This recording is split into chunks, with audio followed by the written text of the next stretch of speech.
our government has a firm policy not to capitulate to terrorist demands, that no concessions policy remains in force. In spite of the wildly speculative and false stories about arms for hostages and alleged ransom payments, we did not, repeat, did not trade weapons or anything else for hostages.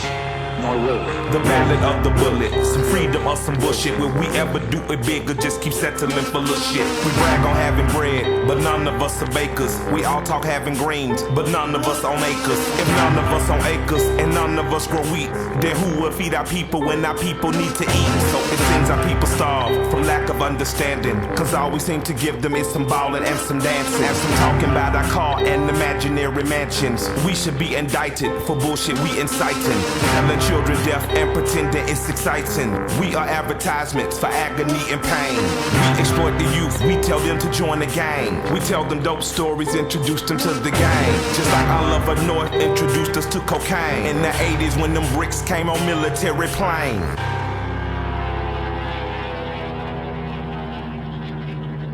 A few months ago, I told the American people I did not trade arms for hostages.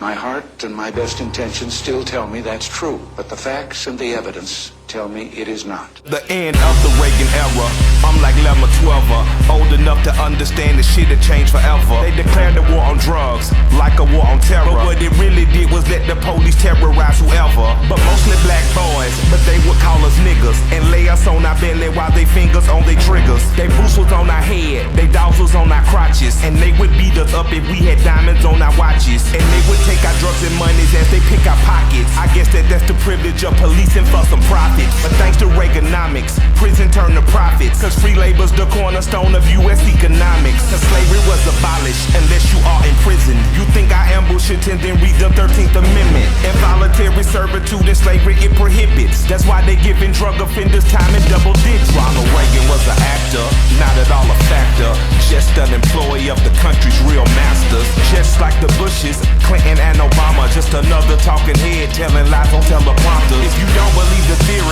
then argue with this logic. Why did Reagan and Obama both go after Gaddafi? We invading sovereign soil, going after oil. Taking countries is a hobby paid for by the oil lobby. Same as in Iraq and Afghanistan.